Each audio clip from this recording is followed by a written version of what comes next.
नमस्कार मित्रांनो, स्वागत आहे आपलं मराठी स्टॅम्प या युट्यूब चॅनल मध्ये।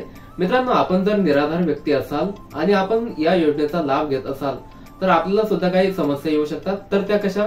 तर मित्रांनो, आता शासनाने डायरेक्ट डीबीटीच्या माध्यमातून हे अनुदान जमा करण्याची मोहीम राबवलेली आहे आणि ही मोहीम जी आहे तर ती डिसेंबर ते जानेवारी पासून सुरू करण्यात सुद्धा आलेली आहे। ज्या व्यक्तींनी आधार प्रमाणीकरण केलेलं आहे आणि आपलं आधार बँकेसोबत लिंक केलेला आहे तर अशांना या योजनेचा लाभ मिळणार आहे, म्हणजेच यांना हे अनुदान जमा होणार आहे। उर्वरित जे लोक आहेत म्हणजे ज्यांनी आधार अपडेट केलेलं नाही आणि आपला आधार बँकेसोबत लिंक केलेलं नाही तर अशांना हे अनुदान मिळणे बंद होणार आहे।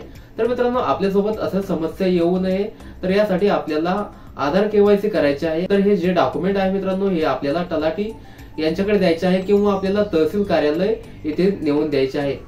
मित्रांनो, ही पूर्ण प्रोसेस झाल्यानंतर आपली जी रक्कम आहे तर ती आपल्या खात्यामध्ये डायरेक्ट डीबीटीच्या माध्यमातून शासन स्तरावरून आपल्या खात्यामध्ये वर्ग करण्यात येणार आहे। आणि ज्या लोकांनी आतापर्यंत ही प्रोसेस केलेली आहे तर त्यांना डिसेंबरचा हप्ता सुद्धा वर्ग करण्यात आलेला आहे। तर मित्रांनो, जे उर्वरित निराधार व्यक्ती आहे आणि त्यांना या योजनेचा लाभ घ्यायचा असेल तर त्यांना ही प्रोसेस करावीच लागणार आहे। पूर्ण प्रोसेस झाल्यानंतर आपली जी रक्कम आहे तर ती आपल्या खात्यामध्ये वर्ग करण्यात येणार आहे।